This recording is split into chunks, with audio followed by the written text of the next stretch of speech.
નમસ્કાર, જય માતાજી, ગુડ ઇવનિંગ. હું ગોહિલ યશદીપસિંહ તમારું લક્ષ્ય એકેડમી તરફથી હાર્દિક સ્વાગત કરું છું.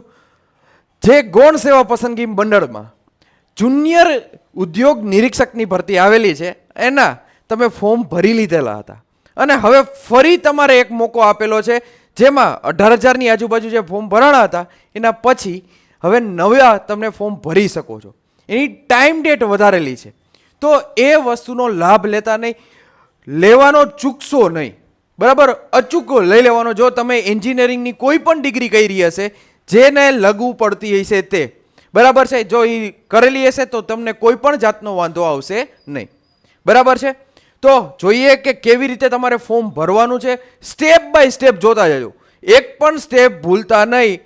તેથી તમને કોઈ પણ જાતનો ફોર્મમાં વાંધો આવે નહીં, ફોર્મ રિજેક્શન થાય નહીં. ખાસ ધ્યાન રાખજો. ચાલો, તો સૌથી પહેલાં તો તમારે ગૂગલમાં જઈ ઓજસ ટાઈપ કરવાનું છે. ગૂગલમાં જઈને ઓજસ ટાઈપ કરશો એટલે તમને પહેલી જ વેબસાઇટ આવી જશે. ઓજસ ટાઈપ કર્યો એટલે પહેલી વેબસાઇટ આવી ગઈ. તમારી સામે પહેલી વેબસાઇટ છે અને એના ઉપર ક્લિક કરશો એટલે તમને ઓજસનું પોર્ટલ આ રીતનું દેખાશે. ઓજસનું પોર્ટલ દેખાણું, આમાં તમારે બે પ્રકારની રીતે વાપરવાની છે. જો તમે રજિસ્ટ્રેશન પહેલાં કરેલું હોય છે, પહેલાં ઓજસની વેબસાઇટમાં રજિસ્ટ્રેશન કરેલું હોય છે તો ઇઝી રીતે થશે. જે મિત્રોએ એકેય વાર ઓજસમાં રજિસ્ટ્રેશન નથી કરેલું તો પહેલાં રજિસ્ટ્રેશન કરી લેજો, જેથી ભવિષ્યમાં કોઈ બીજા ફોર્મ ભરો તો કાંઈ વાંધો ન આવે. રજિસ્ટ્રેશન લખેલું છે એના ઉપર ક્લિક કરશો એટલે તમને આખું પોર્ટલ બીજું ઓપન થશે. એપ્લાય કરશો, એપ્લાય ઉપર ક્લિક કરો એટલે આ પ્રકારનું તમારું પોર્ટલ ઓપન થાય છે. એમાં બધા ઇન્સ્ટ્રક્શન લખેલા છે કે તમારું નામ બામ ને બધી વસ્તુ આધાર કાર્ડ ને 10માની માર્કશીટ પ્રમાણે લખવાનું છે. બરાબર છે, અને ફોટોની બધી સાઇઝમાં વ્યવસ્થિત રાખવાનું છે.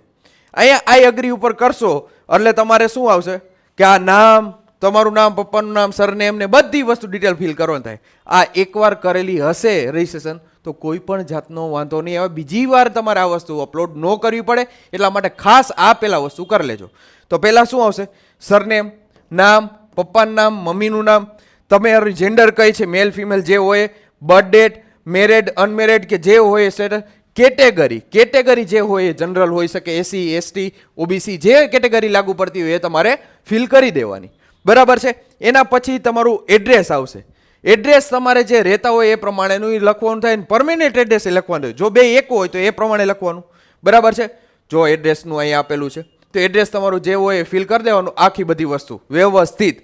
અને ખાસ હવે ધ્યાન રાખવા જેવી બાબત કે જેમાં તમને બધી માહિતી મળતી રહે છે. એક તો તમારો ફોન નંબર છે અને જે સ્ટાર કરેલી માહિતી છે એ તો ખાસ ફિલ કરવાની જ રહેશે. જો આ બધી જગ્યાએ સ્ટાર કરેલા છે ને તો એનો મતલબ એવો કે તમારે ફિલ કરવાની જ છે. એને કર્યા વગર તમે સ્કીપ કરી શકશો નહીં. બરાબર છે. તો આમાં જો ફોન નંબર આપ્યા તો બીજી વાર એના ફોન નંબર ટાઈપ કરવાનો. એવી રીતે સેમ ઈમેલ એડ્રેસ છે અને આ ઈમેલ એડ્રેસ બે સેમ ટુ સેમ હોવા જોઈએ. આ યાદ રાખજો જેથી તમારે બધી માહિતી એના ઉપર આવશે. તમે રજિસ્ટ્રેશન કરશો એનો મેલ પણ એમાં જ આવશે, એનો ઓટીપી પણ એમાં જ આવશે. બરાબર, જે નંબર હશે એમાં. બરાબર છે.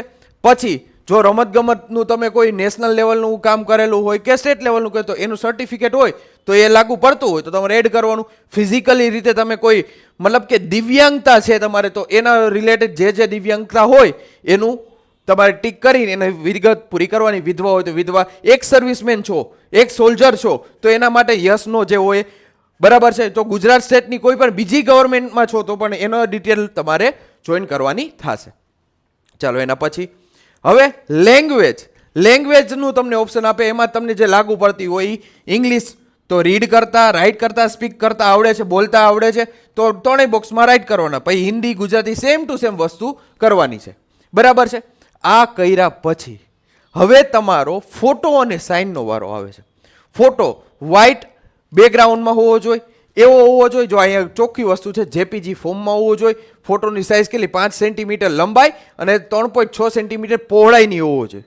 સેમ ટુ સેમ સાઇનમાં કેબીપીએસમાં કહું તો 15 કેબીથી વધારે હોવો જોઈએ નહીં. આ ખાસ ધ્યાન રાખવાની મેટર છે. જે તમે એ કરશો નહીં તો તમારો અપલોડ જ નહીં થાય.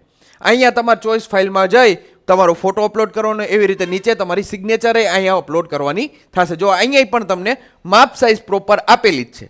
એ માપ સાઇઝનો હશે તો જ એ અપલોડ કરવા દેશે. પછી તમારે બાંહેધરી આપવાની છે કે આ બધી વસ્તુ ભરવું એ મારી જ છે. બરાબર, આ મારી જ છે. યસ કરી અને નીચે સબમિટ આવશે. સબમિટ ઉપર ક્લિક કરશો એટલે તમારે જો આવડા કેપ્ચર કોડ નાખીને સેવ કરી દો એટલે તમારું રજિસ્ટ્રેશન પ્રોસેસ પતી ગઈ. જે લોકોએ આ રજિસ્ટ્રેશન પ્રોસેસનો કર્યું પહેલાં એ કરી લેવી, આ જરૂરી છે. બીજી કોઈ પણ એક્ઝામમાં ભરશો ત્યારે આ કામ લાગશે. હવે એ થઈ ગઈ છે તો એ પછી ડાયરેક્ટ ઓનલાઈન એપ્લિકેશનમાં જશો એટલે એપ્લાય કરશો ને, એમાં તમને આ પ્રકારનું પોર્ટલ ખુલ્લું હોય છે. એમાં સિલેક્ટમાં જશો એટલે તમને ગુજરાત ગૌણ સેવા પસંદગી મંડળ દેખાશે. એના ઉપર ક્લિક કરશો એટલે અત્યારે જેટલી ભરતી હાલતી હશે ને એમાં એ બધાનું નામ બતાવશે. અત્યારે આપણે વાત કરવાની છે જુનિયર જે ઇન્ડસ્ટ્રીયલ ઇન્સ્પેક્ટરની આવી છે, મતલબ કે ઉદ્યોગ નિરીક્ષક વર્ગ 3ની ભરતી છે એના બાબતની, બરાબર. તો એના એપ્લાય કરવાનું, એપ્લાય કરશો એટલે આ પ્રકારનું પાછું એપ્લાય કરવાનું. એપ્લાય કર્યું એટલે પોર્ટલ ખુલી ગયું પાછું. હવે જો રજિસ્ટ્રેશન કરેલું છે તો રજિસ્ટ્રેશન નંબર અહીંયા ટાઈપ કરવાના અને તમારો બર્થ ડેટ ટાઈપ કરી દેવાની.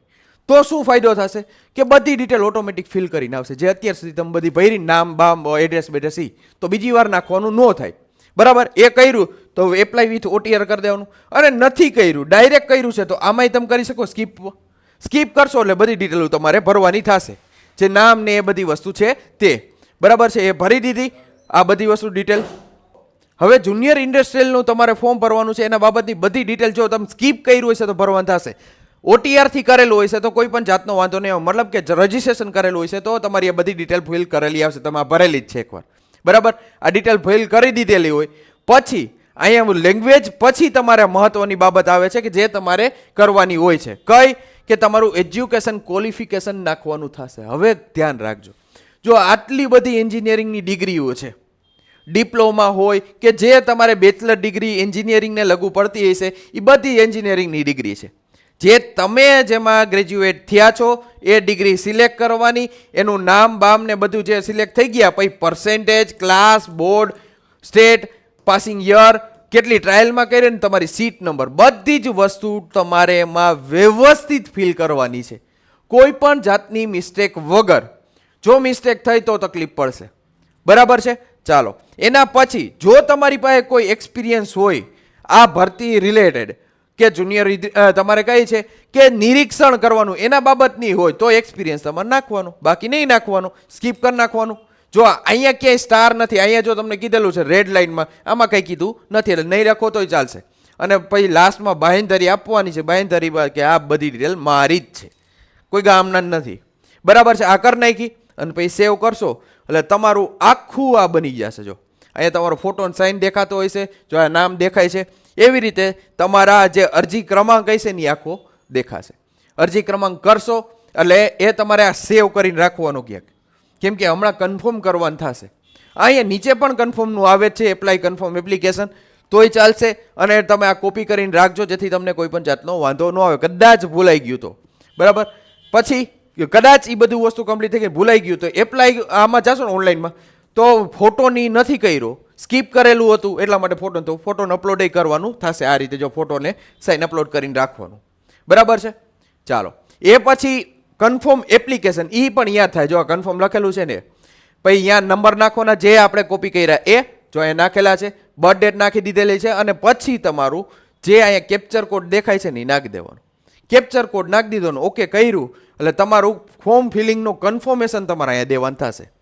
ફોર્મ ફિલિંગનું કન્ફર્મેશન અહીંયા દીધું એટલે કામ થઈ ગયું પૂરું. હા, જે લોકો જે કેટેગરી પ્રમાણે તમને લાગુ પડતી ફીસ હશે ને તમને અહીંયા દેખાડશે.